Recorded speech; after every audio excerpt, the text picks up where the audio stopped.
The towering glass structure of Sterling Global Incorporated stood tall in the heart of the city, its logo gleaming in the morning sun. Inside the lavishly designed top-floor office, Charlotte Sterling sat in her custom-made leather chair, sipping an expensive cappuccino. The room was modern yet intimidating, with black and gold decor reflecting her dominant personality. Charlotte had built a reputation for being a fearless, cutthroat leader. Though she wasn't the owner of the company, she ruled it like a queen. Employees trembled at the thought of meeting her. Even senior managers avoided eye contact when she walked by. She was unpredictable, known to fire people for the smallest mistakes. This morning, she was in one of her worst moods. "Lisa," she snapped, pressing the intercom. Within seconds, her assistant, Lisa Howard, rushed in.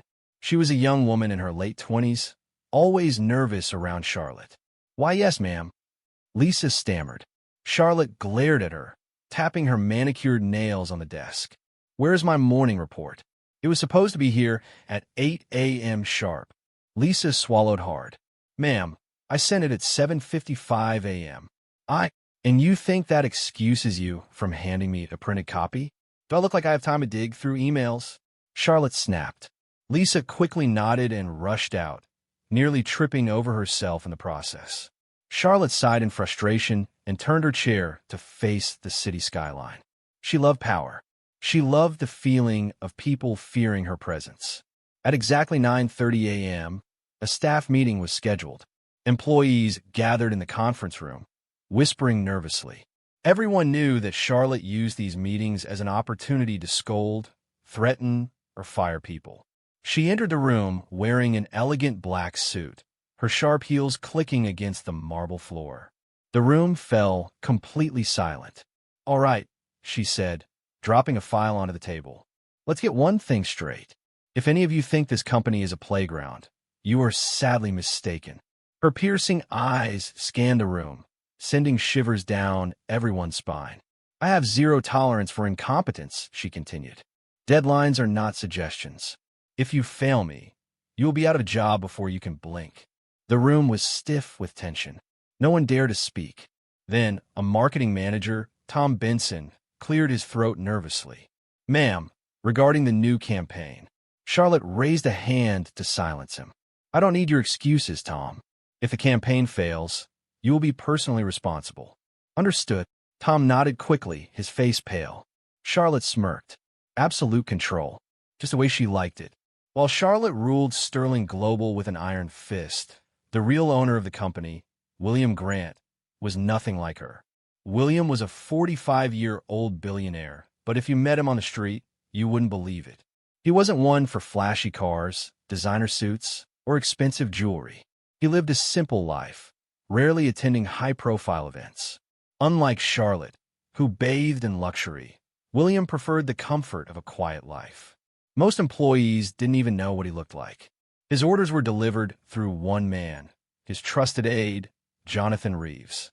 Jonathan had been by his side for years, handling all company affairs on William's behalf.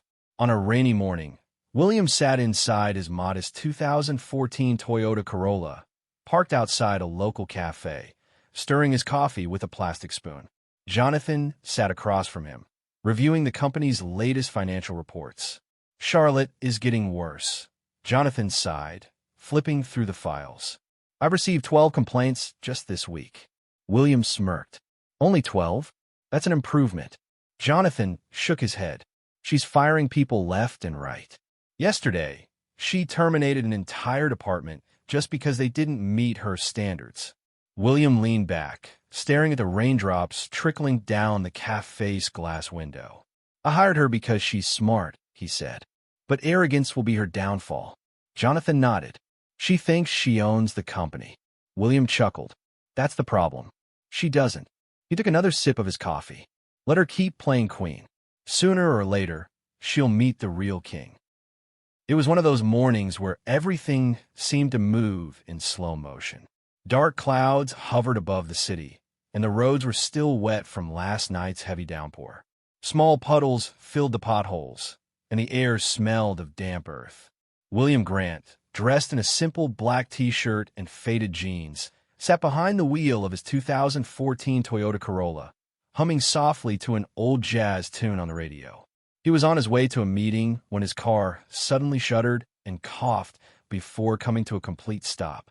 "Not now," he muttered, turning the key in the ignition. The car refused to start. William sighed, rubbing his temples. He wasn't in a hurry, but the situation was frustrating nonetheless. He pulled over to the side of the road, near a small roadside mechanic shop. The place looked run down, rusty tools, stacks of old tires, and a tin roof that barely held up against the wind. A young mechanic in grease-stained overalls walked up, wiping his hands on a rag. "Morning, sir," the mechanic said. "Car trouble." William nodded. "Yeah, just stopped on me out of nowhere."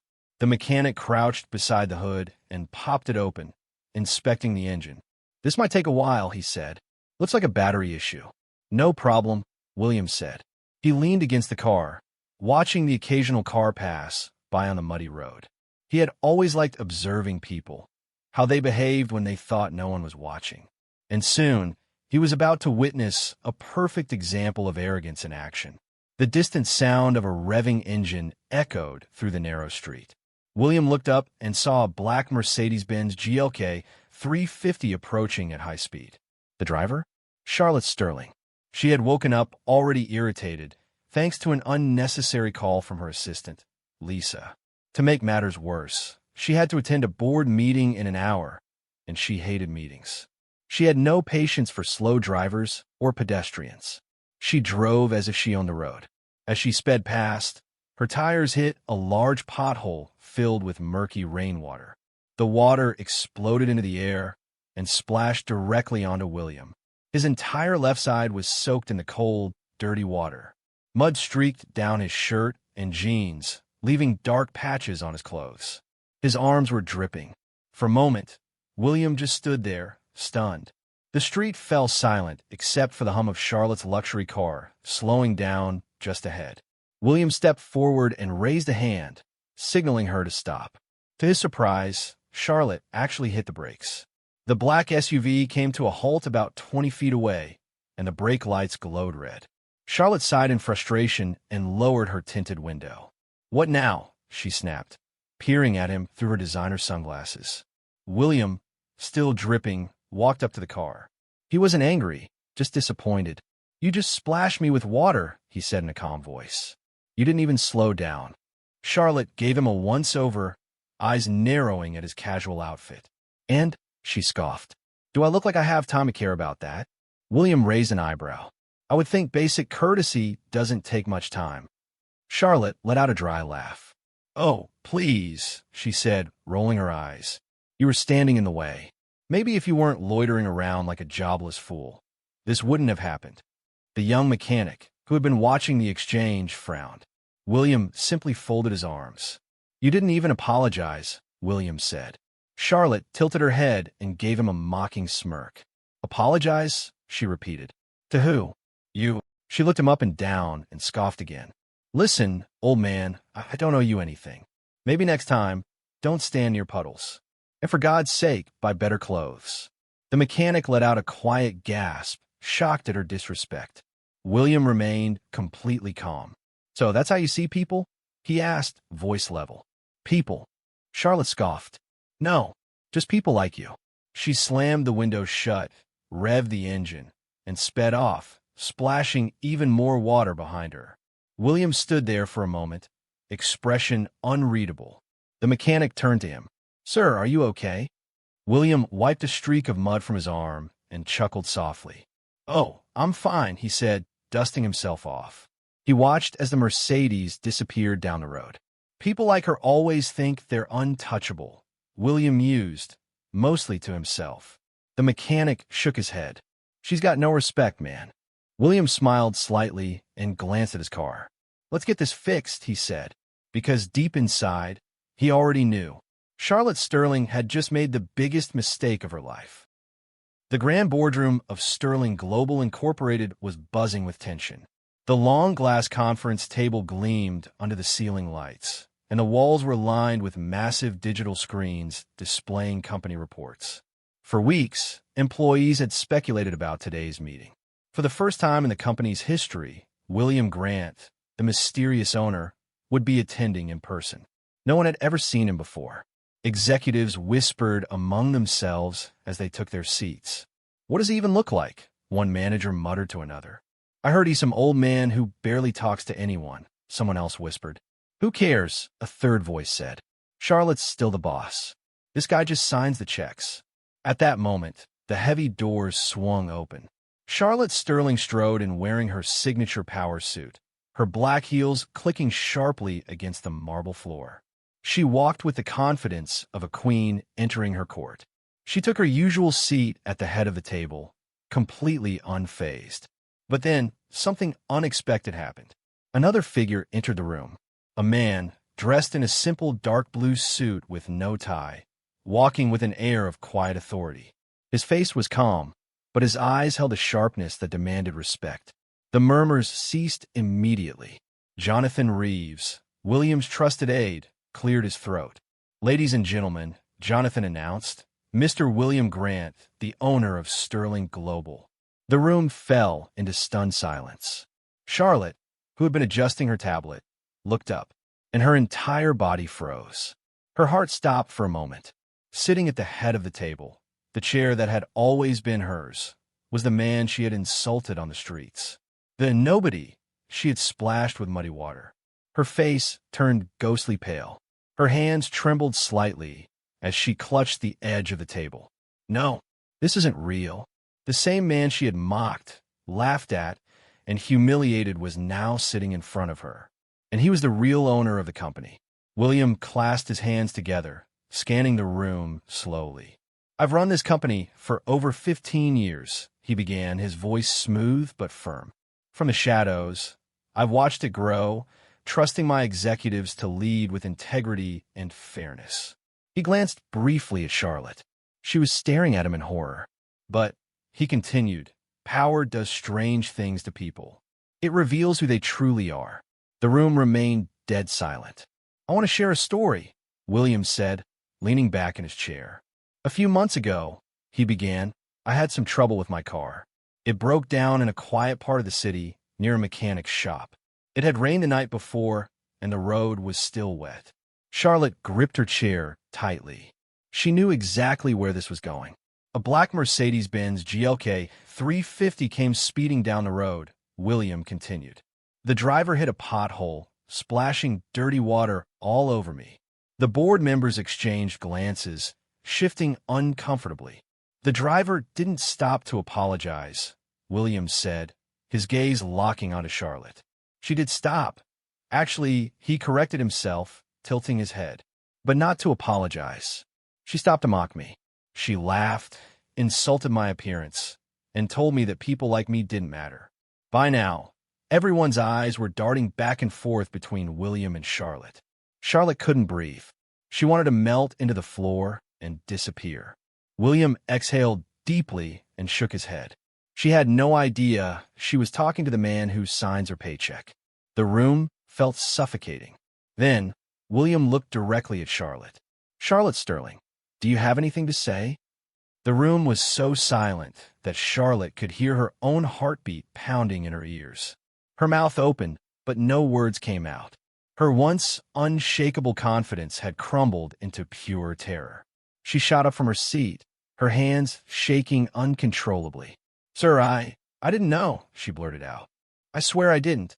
If I had known it was you, I never would have." She stopped. That was the wrong thing to say. William raised an eyebrow. "So, if I were just an ordinary man, your behavior would have been acceptable?" Charlotte's legs weakened. Her entire career, her entire powerful image, was falling apart in front of everyone. "Please, sir, Tears welled up in her eyes. She felt her knees. "I'm sorry," she cried, voice cracking. "I was arrogant. I was wrong. I don't know what I was thinking." William didn't move. His expression didn't change. "You weren't thinking, Charlotte." His voice was quiet, but it held finality. She clasped her hands together, begging. "Please, sir," she sobbed openly now. "Give me a second chance. I'll change. I'll be better. I swear I'll do anything." But deep down, she already knew. It was too late. Charlotte was still on her knees, sobbing, her expensive mascara streaking down her face. She looked utterly broken. "Sir, please," she choked out. "Just one more chance." The entire boardroom was frozen in shock. Some executives looked at her with pity, while others, especially the ones she had bullied, felt no sympathy at all. William Grant remained silent for a moment, simply watching her. Then he let out a slow, deliberate sigh. "I believe in second chances," he said, his voice even. Charlotte's hope flickered, but only for those who deserve them. Her hope shattered. Just then, Jonathan Reeves, William's trusted aide, stood up and adjusted his glasses. "Mr. Grant," Jonathan said, his voice calm but firm, "before you decide what to do next, I believe there's something else you should know." William turned his attention to Jonathan. "Go on." Jonathan picked up a black folder from the table and laid it down in front of William. "This," Jonathan continued, "is a full audit report of Sterling Global's executive expenses over the past 2 years. After conducting a thorough internal investigation, our finance team discovered something quite alarming." Charlotte stiffened. William opened the folder and scanned the documents. His expression darkened. "Explain," William said, his voice now cold. Jonathan nodded and flipped through the pages. "It turns out that our dear CEO, Charlotte Sterling, has been using the company's corporate credit card for personal luxury expenses." Gasps rippled through the boardroom. Charlotte's face went completely white. Jonathan continued. "Over the last 2 years, Charlotte has spent millions of company funds on non-business-related expenses, including," he read from the report, "luxury vacations to the Maldives, Paris, and Dubai, designer handbags and jewelry, including Chanel, Louis Vuitton, and Cartier, private jets for personal travel overnight stays at 5-star hotels, with no business justification." "Shall I go on?" Jonathan asked, adjusting his glasses. Charlotte felt like the walls were closing in. "No, this can't be," she whispered, shaking her head violently. William closed the folder. "So," he said, voice dangerously low, "you weren't just an arrogant boss. You were a thief." Charlotte couldn't breathe. William exhaled sharply and leaned back in his chair. "You fired people without hesitation," he said. "You treated employees like dirt. You thought you were untouchable." Charlotte's hands trembled. William stood up, towering over her. "Charlotte Sterling," he said loudly, ensuring the entire room heard. "You're fired." The words hit like a sledgehammer. Charlotte's mouth fell open, and her body felt weak. "No, please, sir," she screamed, tears streaming down her face. I can pay it back. Just don't do this to me. Please." William looked at her with complete indifference. "Jonathan," he said, "contact law enforcement." Charlotte gasped in horror. "No, no, no, no, no," she cried. "Please don't do this. I'll lose everything." Jonathan pulled out his phone and made the call. Within minutes, 2 uniformed police officers entered the boardroom. Charlotte screamed, "No, you can't do this to me. I built this company. I. William cut her off with a sharp glance. "You built nothing," he said coldly. "You were just lucky to sit in a chair that was never really yours." The officers stepped forward. "Charlotte Sterling," one of them said, pulling out a pair of handcuffs, "you're under arrest for corporate fraud and embezzlement." As they locked the cuffs around her wrists, Charlotte let out a wailing scream. The board members watched in stunned silence as she was dragged toward the door, her heels scraping against the marble floor. Employees in the hallway stopped and stared. Some murmured, others smirked. "Guess karma finally came knocking," one whispered. As Charlotte was escorted out of the building, humiliated and ruined, William simply turned to Jonathan. "Find me a new CEO," he said. And with that, Charlotte Sterling's reign was officially over. The Sterling Global boardroom felt lighter than it had in years. The dark cloud that had hung over the company had finally lifted. William Grant sat at the head of the table, observing the relieved and hopeful faces of his executives. "Effective immediately," he announced, "I am appointing Eleanor Brooks as the new CEO of Sterling Global Incorporated." A quiet murmur of approval rippled through the room. Eleanor, a graceful woman in her early 50s, stood up and gave a warm smile. She had worked in the company for over 20 years, climbing the ranks with hard work and integrity. "I am honored, Mr. Grant," Eleanor said, "and I promise to lead this company with fairness, respect, and transparency." William nodded. "Sterling Global needs a leader who values people over power," he said. "Someone who builds, not destroys." A few executives exchanged looks, remembering the tyranny of Charlotte Sterling. William leaned forward, his eyes scanning the room. "I trust that under Eleanor's leadership, this company will finally become the place it was meant to be, a workplace that values both excellence and humanity." There was a round of applause. For the first time in years, hope had returned to Sterling Global. Meanwhile, on the other side of the city, Charlotte sat alone in a tiny, dimly lit apartment. It had been 6 months since her arrest. Her luxurious penthouse, gone. Her designer clothes and jewelry, sold off to cover debts. Her bank accounts, frozen. Her Mercedes-Benz GLK 350, repossessed. She had fallen from grace so fast, it still didn't feel real. Charlotte glanced at the small, cheap mirror in front of her. Her once perfect hair was now unkempt. Her face, once glowing with arrogance and power, was now marked with stress and regret. She had spent months fighting lawsuits and drowning in legal fees. No top firm wanted to hire a disgraced CEO with a record of fraud and corruption. Her former employees, the same people she had bullied and mistreated, now either ignored her or pitted her. No one feared her anymore. No one respected her. She was a ghost of her former self.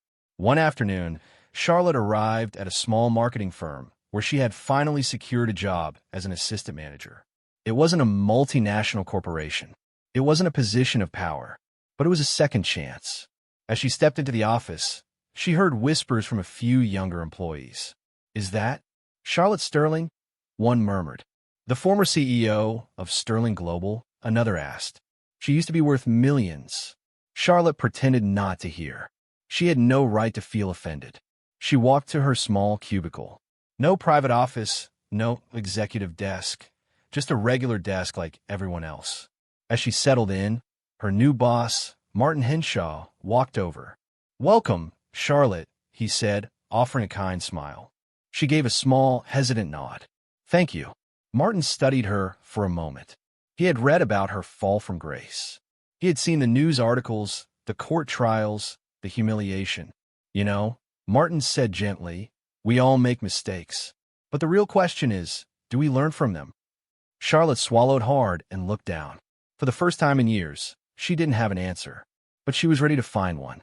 For the first time in her life, Charlotte Sterling was ready to change.